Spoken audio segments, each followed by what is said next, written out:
himself an independent, but we don't really know what he is. Um, but Bill O'Reilly is going to show you what most conservatives are telling you, because the thing that a lot of people are getting distracted by is they're mistaking MAGA supporters for conservative and independent supporters. And Bill is going to show a good example of the good and the bad of President Trump. So here we go.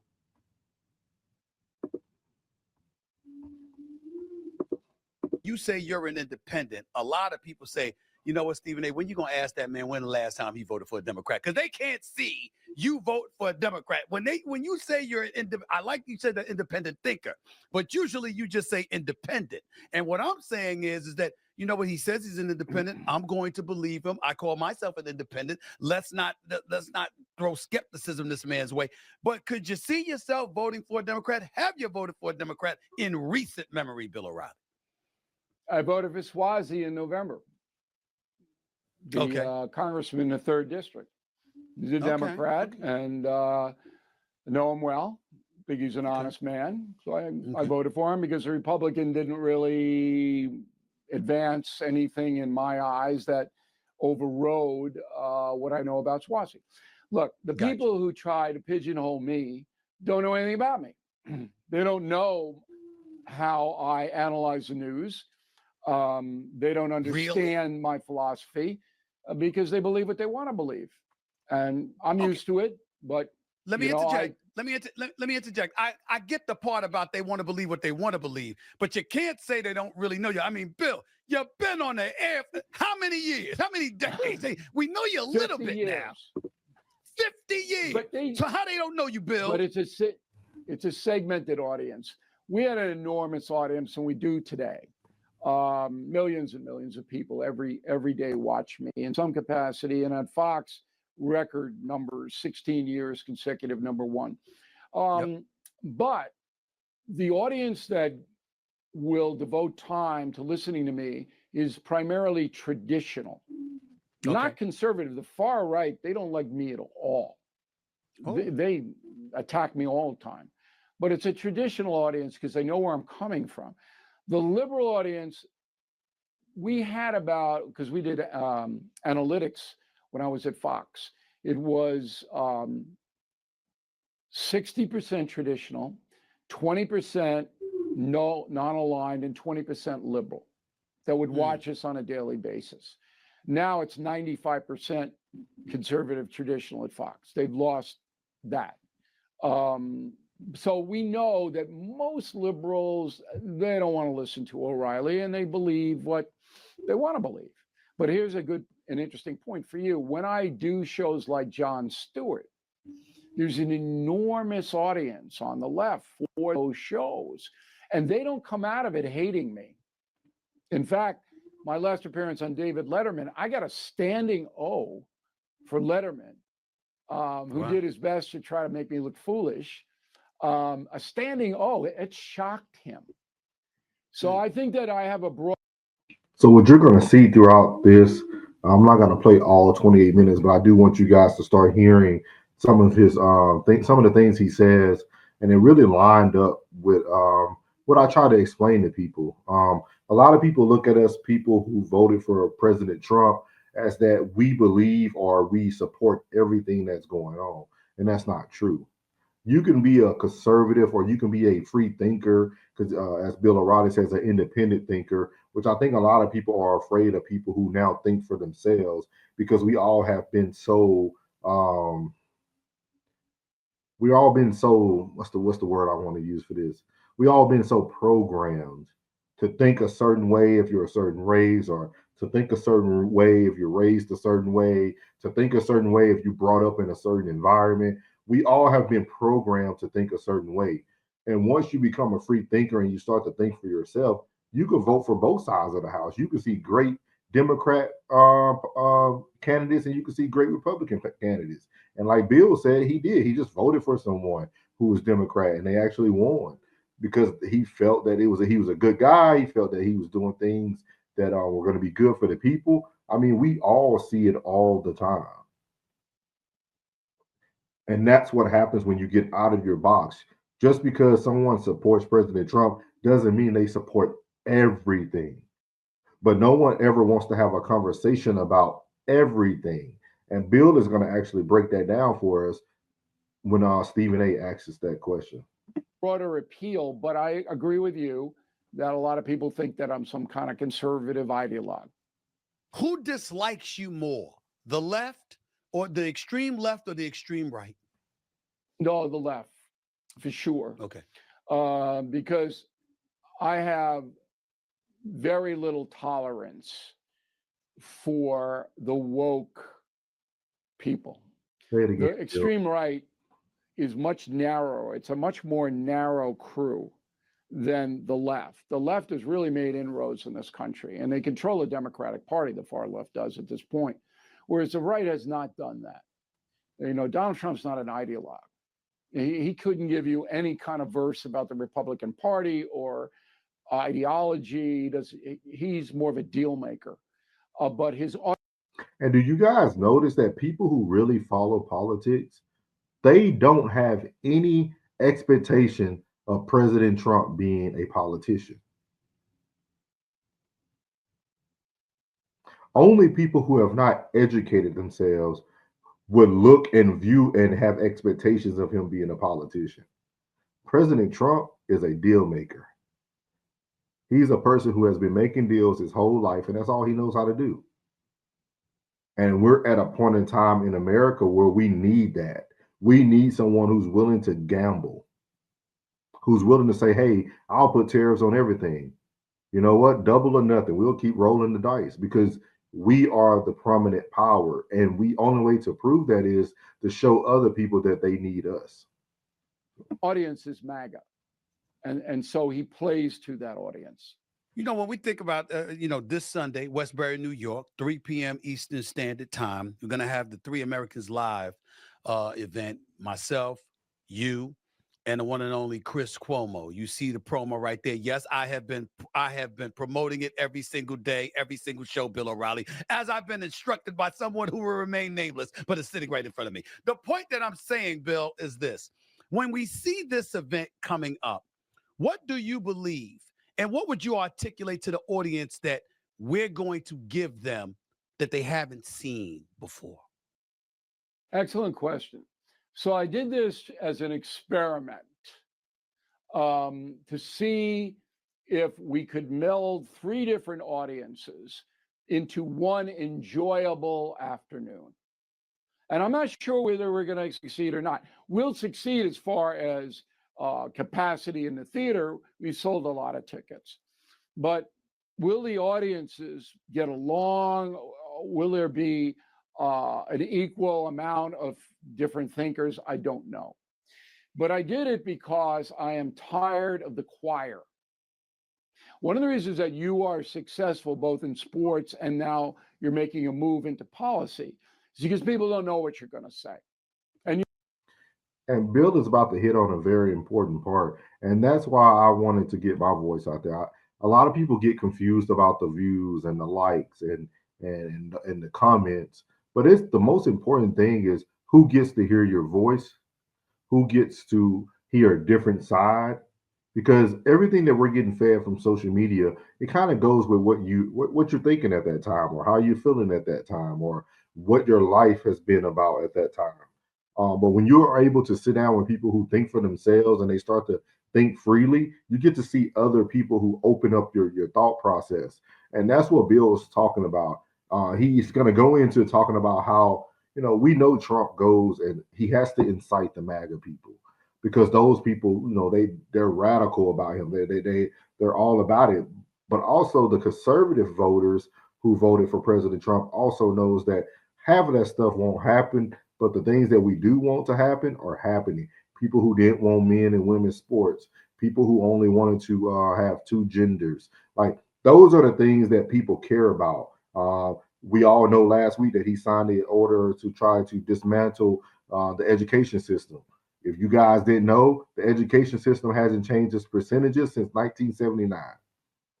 We haven't improved in the education system. And when they say dismantling the education system, what they're actually doing is going to try to do the same thing they did with the abortion. They want to give education back to the state. They want to let each state develop their own education, how they're going to do things, what works best for that state.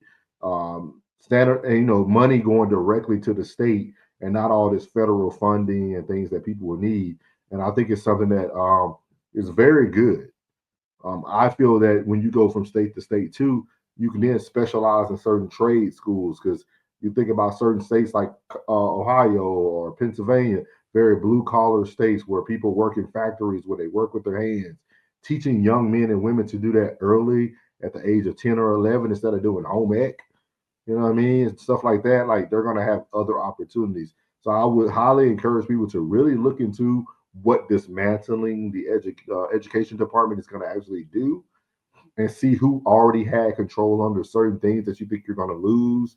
Like, the lunches and stuff like that. Stuff was on the agriculture. It had nothing to do with the Department of Education. With that being said, it's all the fear that they put out there. So I would highly encourage people to really look at the changes that they're attempting to do, and we got to have everybody vote on it. You say it with passion.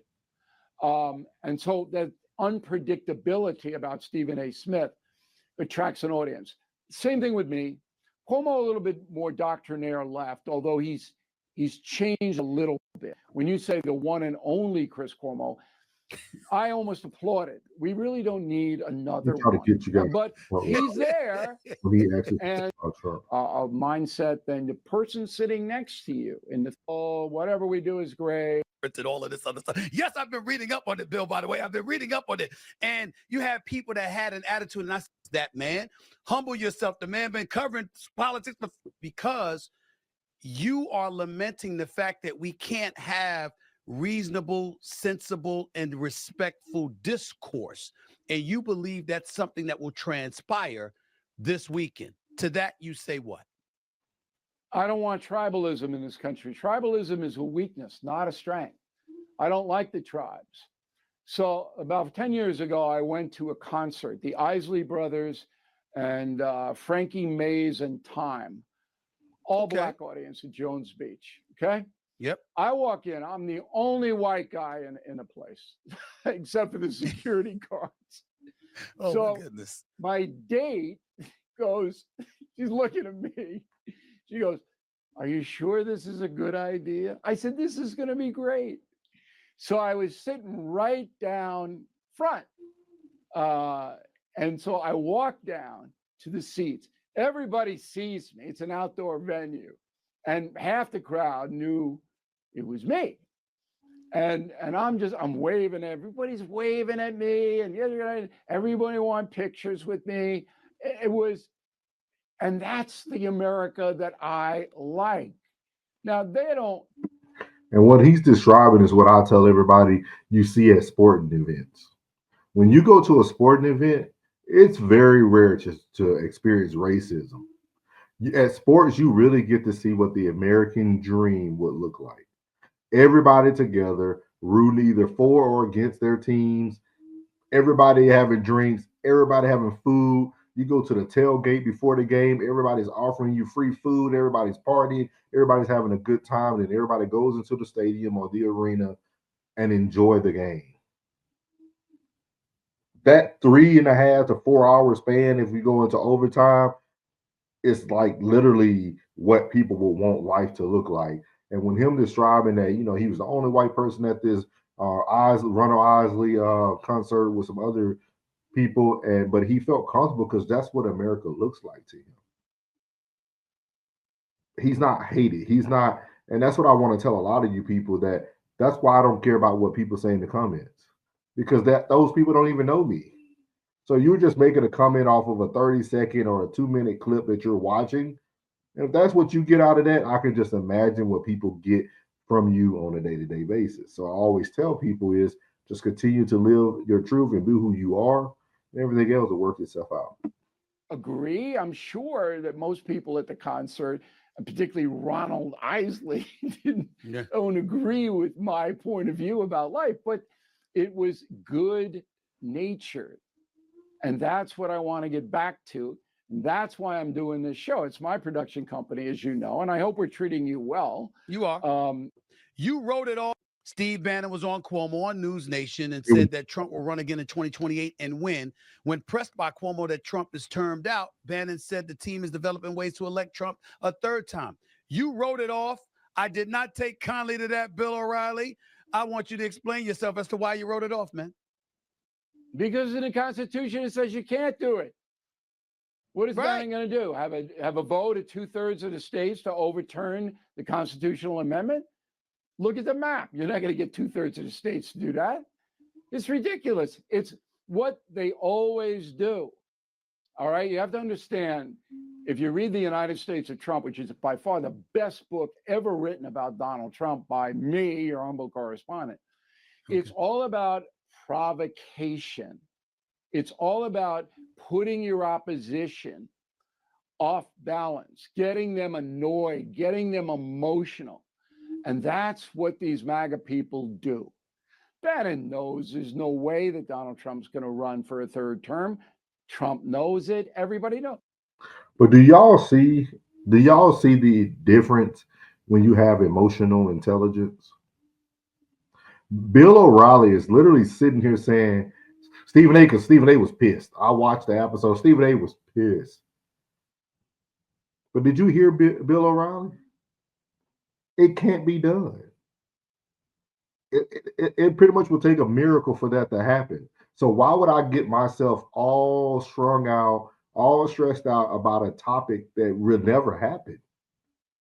And that's what has happened. That's what I was talking about at the beginning of this show. All these people, all the Democrats, all the liberals, they were so just emotional responses to everything that he was signing, everything that was happening, people losing their jobs. Everybody was so emotionally invested. But then the moment that they forget about it and they, where them fans yet? Where them fans? It took one thing to distract that community, and then they're not even worried about it no more. I haven't heard Pastor Bryant talk about the Target boycott again. And that's all it takes. It's because some people are so emotional that they react emotional when they hear stuff. And as he said, these people, and he breaks them down in separate categories. Free thinkers, independent people, conservatives, we're not MAGA. We're not here to incite you about the things that President Trump is doing. We're here to give you the reality of what is going on. And I think a lot of people don't like the reality of what is going on. And it's like they want to live in this world that doesn't exist. But like he said, why do I get myself all up? That's never going to happen. But they just throw the hand grenade out, hoping that some nitwit on CNN will get upset and rant and rave. This is a hobby for them. They enjoy this. Okay. But what does it do for them? It's Could like you a speak to heckler that? Like, for example, if somebody on CNN or MSNBC goes off, and they provoke somebody to do that, what is the fallout from it in the eyes of a Trump, a Bannon, etc.? There isn't any. Those people aren't going to vote for him anyway. So they don't have any downside to it. It's like a heckler in the dugout or on the bench in a basketball game or football game. You try to throw your opposition off balance. You try to confuse them by throwing in all of this stuff. So as you can see, this is a great interview. I would highly recommend you guys go watch it, the whole thing, because he actually goes a little bit more in depth as well of talking about the things that he likes that are currently going on in the presidency. And he talks about a lot. But the biggest thing that you're going to notice is that he talks about people need to know what's going on. And what I mean by what's going on, it's about stop getting so emotionally invested in things that you know aren't going to happen. That's the biggest thing for me. When I go on here, I try to educate people on like, hey, this can't happen. Just because he signed an executive order, I kept telling people it has to go through judges. It has to go through all these steps. So you're getting upset about an unfinished goal